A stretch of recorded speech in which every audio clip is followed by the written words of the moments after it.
Top quality और consistent performance के लिए सिर्फ सिल्वर पंप नाम याद रखना। અમે દર્શક મિત્રો દરરોજ તમારા માટે એક અલગ અલગ રજૂઆત લઈને આવીએ છીએ અને હવે એસએમઈ કંપનીઓમાં જ્યાં તમને સૌથી વધારે રસ હોય છે ત્યાં કંપની સ્પેસિફિક બહુ નજીકથી જાણવાની અને મેનેજમેન્ટ સાથે વાતચીત કરવાની કોશિશ આપણે કરીએ છીએ. આજે આપના માટે લઈને આવી રહ્યા છીએ એક બહુ જ રસપ્રદ કંપની છે ESFL એટલે કે essence speciality films limited. Company જે છે તે પ્લાસ્ટિક પ્રોડક્ટ્સની સાથે જોડાયેલી છે અને પ્રોડક્ટ્સ એમની જે છે તે ખૂબ જ રસપ્રદ છે, એક્સપોર્ટ માર્કેટ ઇન્ટરેસ્ટિંગ છે. ચર્ચા કરીશું. કંપનીના MD ખુશ્બુ દોશી આપણી સાથે જોડાઈ રહ્યા છે. મેમ સ્વાગત અને સૌથી પહેલાં તો good afternoon. Thank you so much for connecting with us અને કંપનીને નજીકથી સમજવા માટે આજે તમને ઇન્વાઇટ કર્યા છે. શરૂઆત બહુ નજીકના ભૂતકાળમાં થઈ છે એટલે કંપની જે છે તે હવે ગ્રોથ સ્ટેજને આગળ નીકળી રહી છે.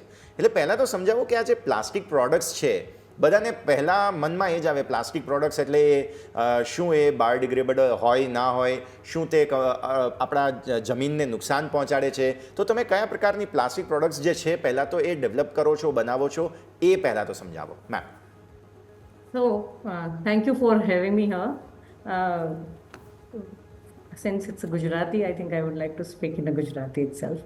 આપણી કંપની પ્લાસ્ટિકની પ્રોડક્ટ્સ બનાવે પણ જ્યાં સુધી રિસાયકલેબિલિટી અને બાયોડિગ્રેડેબિલિટીની સવાલ છે. So all the products are recyclable અને બાયોડિગ્રેડેબલ. આપણે એમાં ઘણું બધું રિસાયકલ મટીરિયલ પણ યુઝ કરતા હોઈએ કે જેનાથી ઓવરઓલ પ્રોડક્ટ સસ્ટેનેબલ બને અને એન્વાયરમેન્ટ ફ્રેન્ડલી પણ રહે.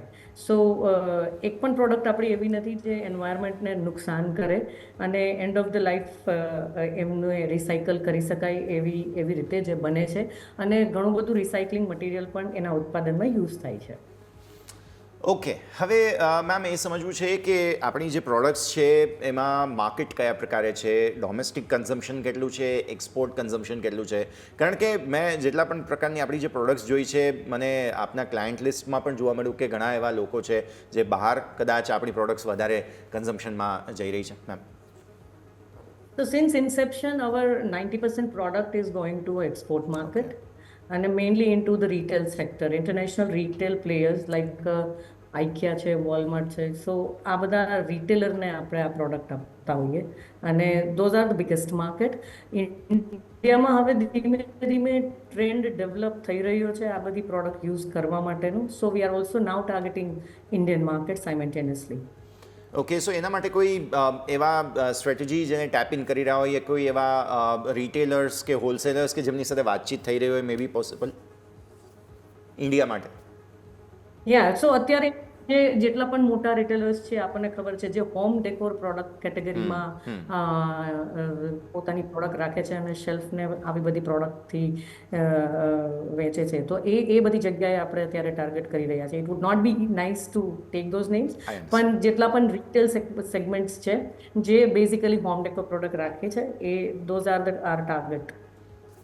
ઓકે, સો નેક્સ્ટ હવે મારે એ પૂછવું છે કે જે આપણી હીરો પ્રોડક્ટ છે તે સમજાવો સૌથી પહેલાં તો, જે વોલ્યુમ વાઇઝ સૌથી વધારે અત્યારે ડિમાન્ડમાં હોય. બિકોઝ તમારા નામમાં સ્પેશિયાલિટી ફિલ્મ્સ છે એટલે મારે એ જ સવાલ પૂછવો હતો બટ ઓબ્વિયસલી તમે વધારે સારી રીતે સમજાવી શકશો.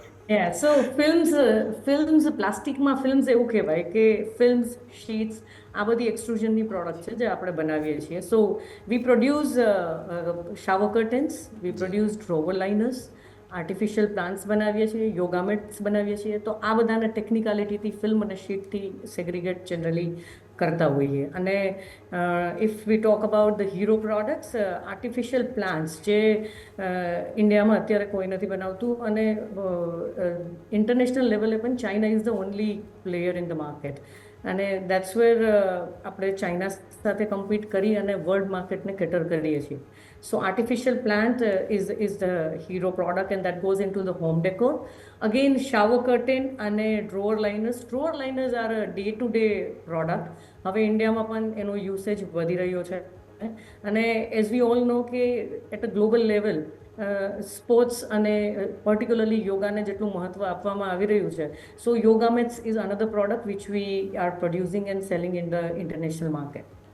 ઓકે, મેમ હું તમારી પાસે એક થોડુંક ફાઇનાન્શિયલ પરફોર્મન્સ રિલેટેડ એક ક્વેશ્ચન પૂછવા માગી રહ્યો છું કે આપણે જોયું તો 2024માં કંપનીએ ઘણું જ સારું પરફોર્મન્સ કર્યું છે, પરંતુ 2025માં નજર કરીએ તો કંપનીની આવક, નફો, માર્જિન ત્રણેય ઉપર થોડીક અસર વધારે જોવા મળી છે અને ઇવન કેશ ફ્લો પણ આપણે નજર કરીએ તો થોડુંક આપણને નેગેટિવ વધારે જોવા મળે. તો કોઈ ખાસ પરિબળ કે જેના કારણે ઓવરઓલ ફંડામેન્ટલ અસર પહોંચી હોય અને જે અસર પહોંચી તેનાથી બહાર કમબેક આવવા માટે કોઈ પ્રયત્ન હાલ જે કંપની કરી રહ્યા સર?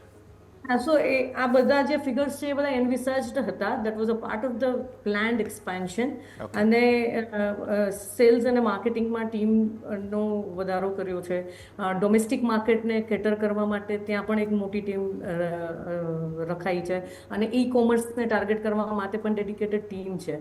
સો આ બધી વસ્તુઓને ધ્યાનમાં રાખતા અને અમુક નવા ઇન્ટરનેશનલ પ્લેયર્સને ઓનબોર્ડિંગ કરાવવા માટે જે પણ ઇન્વેસ્ટમેન્ટ્સની જરૂર હતી એ બધું થતાં આ વસ્તુ જોવા મળે આપણને, which I mean from the Q1 you will see a drastic improvement there અને વુડ સે કે it was a part of the strategy. So ma'am, હવે મારે નેક્સ્ટ ક્વેશ્ચન જે લઈને આવું છે તે છે પાસ્ટ યર જે ડોલરની વોલ્ટિલિટી બહુ વધારે રહી હતી, સો જે કરન્સી એક્સચેન્જનું ઇમ્પેક્ટ છે તે પણ તમને એટલું જોવા મળ્યું હશે. અને આ વર્ષે હવે જ્યારે 100ને અંડર ડોલર ઇન્ડેક્સ ઓલરેડી આવી રહ્યો છે, સો આવનારા સમય માટે આપણા પ્રોફિટેબિલિટીને શું તેની અસર આવશે એ પણ સમજાવો. So, Forex has always been a part of the business, right? ઉપર જાય તો પણ ચેન્જીસ આવે અને નીચે જાય તો પણ ચેન્જીસ આવે. But we C many a clients which we cater to India અને અથવા તો ક્લાયન્ટ્સ ઇન્ટરનેશનલ હોય પણ એનું બાઇંગ હાઉસ ઇન્ડિયામાં હોય. So we have the transaction in the rupees. So that is why we are less impacted in that case.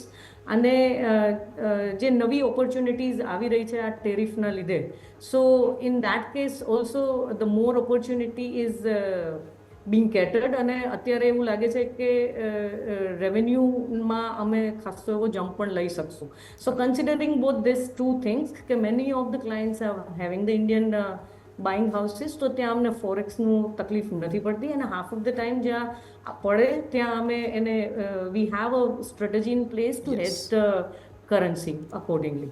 બિલકુલ, so એ હેજનું પણ એક બેનિફિટ મળે છે. લાસ્ટ ક્વેશ્ચન મેમ, જે તમે હમણાં મેન્શન કર્યું, જે એક્સપેન્શન પ્લાન તમે લાવ્યા હતા, કેટલું ઇમ્પ્લિમેન્ટ થઈ ચૂક્યું છે? શું 100% તે ત્યાંથી આઉટપુટ શરૂ થઈ ચૂક્યું છે ma'am? Yes, so we have added another 20 odd machines along with the utility, and we have also started the construction in a new London building. So આ બધું પ્રોસેસમાં છે અને જે નવા ડિપ્લોય કરેલા મશીનરીઝ છે, that's where we are now started getting the output. So that's what I'm saying કે Q1 માંથી તમને એમાં ઇમ્પ્રુવમેન્ટ દેખાવા લાગશે. Definitely. Khushbu ma'am, thank you so much, તમે સમય ફાળવ્યો, અમારા સાથે જોડાયા આ સમગ્ર રજૂઆતમાં. Thank you so much. તો આપણે વાત કરી દર્શક મિત્રો ESFL SN specialty films limited management સાથે ચર્ચા કરી અને બહુ રસપ્રદ રીતે તેમણે આગળની તેમની જે ટ્રેજેક્ટરી છે, ગ્રોથ પ્લાન છે, તેના વિશે પણ આપણને રજૂઆત કરી છે.